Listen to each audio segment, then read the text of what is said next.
My name is Madison Clark, and some mornings still feel like quiet revenge. The city stretched out beneath my penthouse window, glittering like an apology I never got. I sat at my desk, silk blouse crisp, a half-drunk latte cooling beside a stack of contracts worth more than my entire childhood home.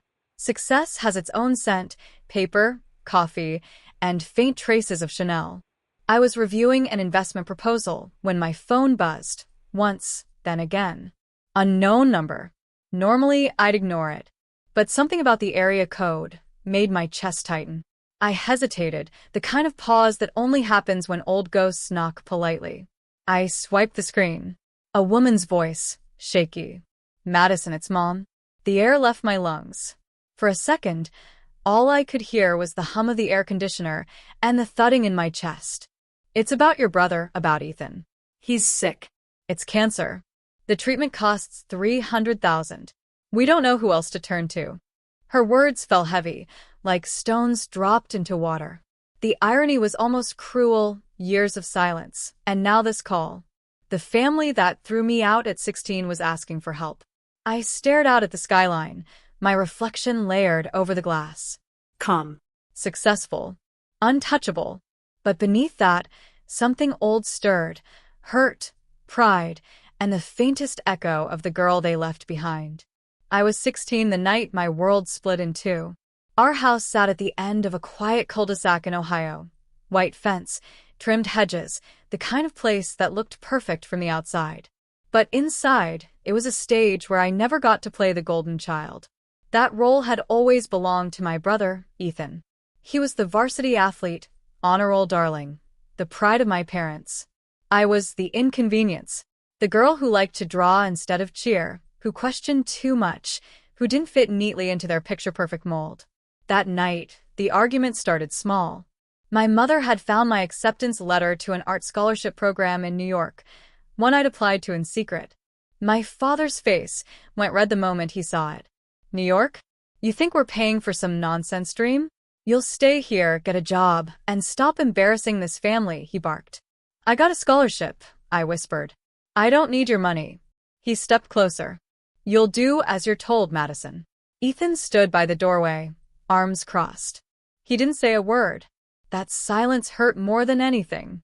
When I tried to defend myself, my father's voice cut through me. If you walk out that door, don't bother coming back. I remember the weight of my duffel bag, the cold air on my face as I stepped outside. The porch light flickered behind me, fading as the door slammed shut. I didn't cry, not right away. I just kept walking. At the bus station, I pulled out the one thing that still made me feel seen, my grandmother's locket. Inside was a tiny pressed daisy and a note she'd once written. When they closed the door, child, build your own house. That night, I tucked the locket beneath my shirt and promised myself something. If no one would believe in me, I'd learn to believe louder.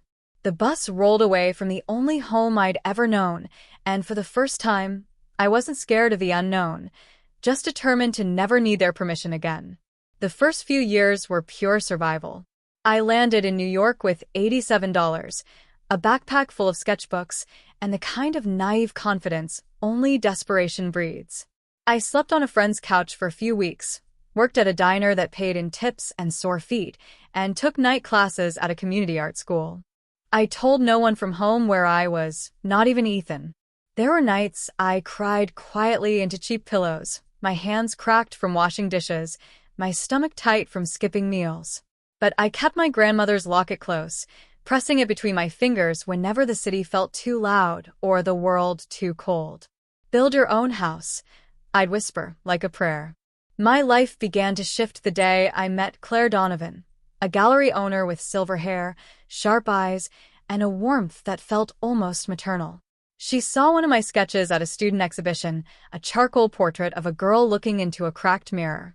Claire stopped in front of it, studied it for a long time, then turned to me. Who taught you to see people like that? She asked. I just draw what I feel, I said, awkwardly wiping graphite off my fingers. She smiled. Then stop hiding. Come and turn for me. That was the door that opened everything. Under Claire's mentorship, I learned more than art. I learned business, negotiation, and the subtle power of presence. She taught me how to price my work, how to talk to clients without shrinking, how to stand tall even when I was trembling inside. I started selling small pieces, then commissioned portraits. My first big sale was to a tech executive who paid $5,000 for a painting I'd done of his daughter. I remember holding that check in my hands, shaking. It wasn't just money, it was validation. Within 5 years, I had my own studio. Within 7, I owned it outright. I'd built a network of clients across New York, Chicago, and LA, my work quietly appearing in private collections and boutique hotels. I'd learned to manage my finances, invested in real estate, even opened a scholarship fund for young female artists. Still, when people asked about my family, I kept it vague. We lost touch, I'd say, and leave it at that. No one needed to know the full story. The girl who'd been kicked out at 16 didn't fit the image of the poised, successful Madison Clark people saw today.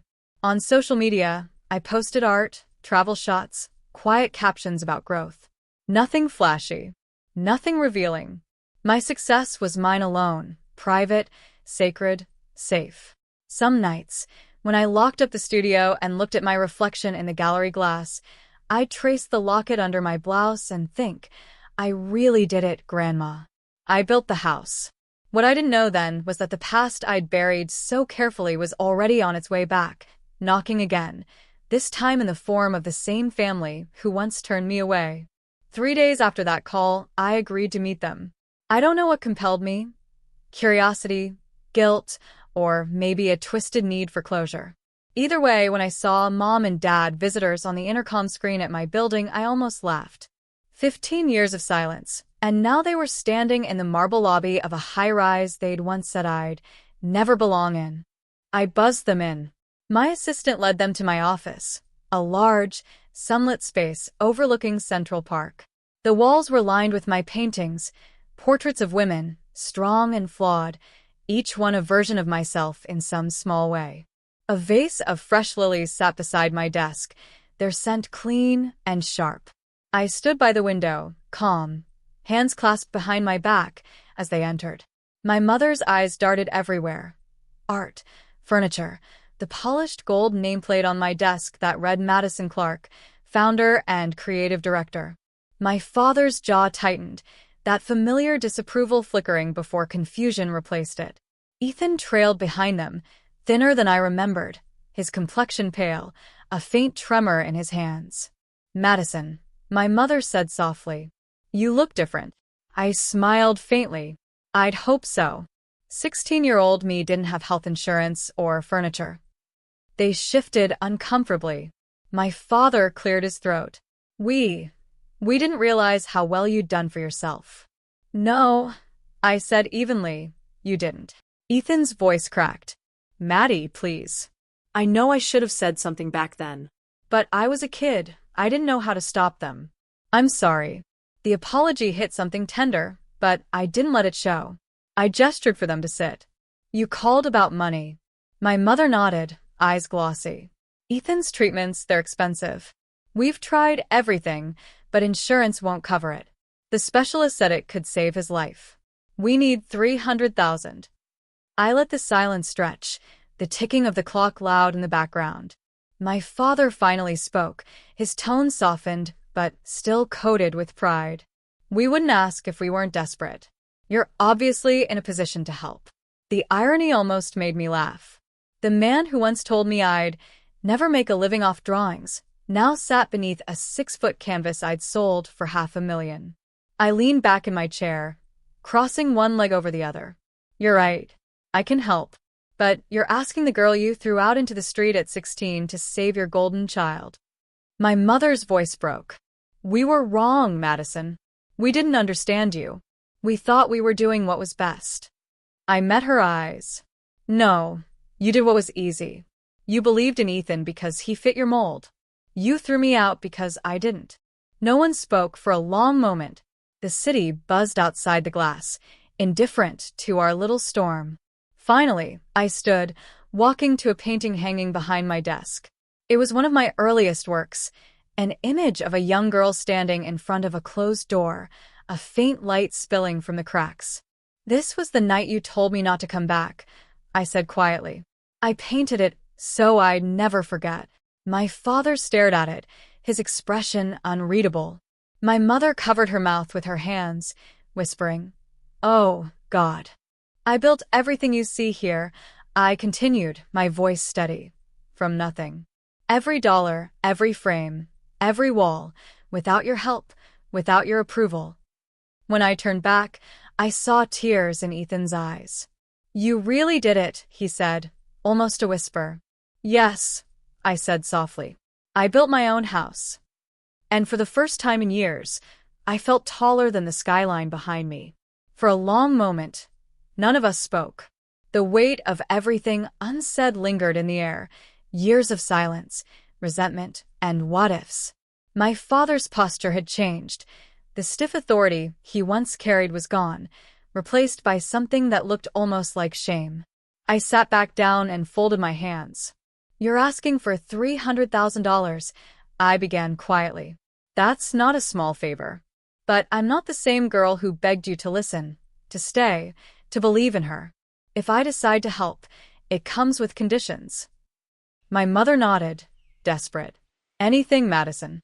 I looked directly at my father. "First, you both will stop pretending our past didn't happen. You will acknowledge what you did out loud. Not for me, but for yourselves.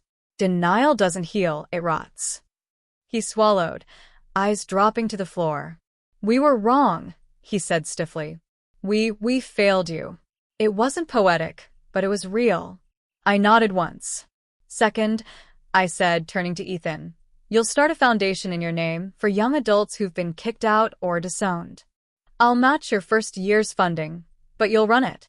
You'll use what's happened to make something good out of it." His lips trembled, and for the first time, I saw genuine resolve in his eyes. "I can do that," he said quietly. "Third," I continued, "I'm not giving you the money directly. I'll pay the hospital directly. Invoices, bills, all transparent. No shortcuts, no games." My father looked like he wanted to protest, but my mother reached over and grabbed his hand before he could speak. She understood the subtext. "I don't trust you yet." "And last," I said, my tone softening, "you'll let me walk away if I ever feel this connection turning toxic again. No guilt, no manipulation, no pretending we're the happy family from old photographs.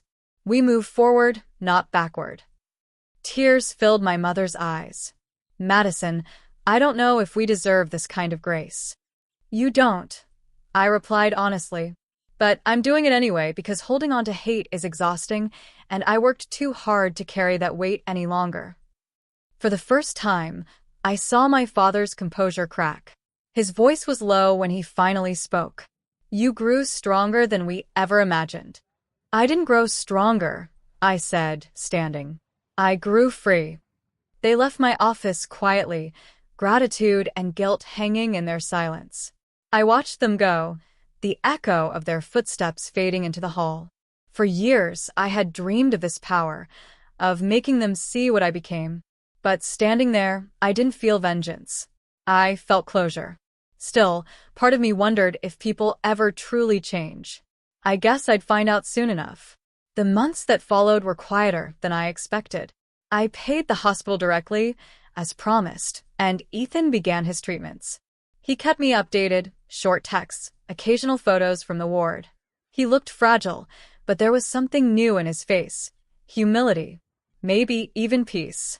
My parents wrote me a letter, not an email, an actual handwritten letter. My mother's handwriting was shaky but familiar. She wrote about guilt, sleepless nights, and how they'd finally started therapy together. She ended it with, "We can't undo what we did, Madison, but we can learn from it. Thank you for not turning your back, even when we deserved it." I didn't reply right away. Instead, I read that letter on my balcony one evening as the city lights blinked beneath me, the air heavy with the smell of rain. I ran my thumb over my grandmother's locket and thought about the girl who once left home with nothing but that and a sketchbook. She would have never believed that one day she'd be here, not just successful, but whole. Weeks later, Ethan stopped by my studio. He looked thinner but stronger, his color returning. He handed me a small envelope. Inside was a printed certificate, the official registration for the Clark Foundation for Youth Independence. My name was listed as co-founder. "I wanted you to see it first," he said, smiling. "You were right. It feels good to do something that matters."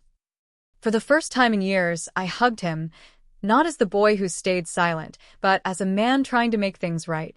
After he left, I walked over to the painting of the girl and the closed door, the one I'd shown my parents that day. Only now, it didn't look like pain.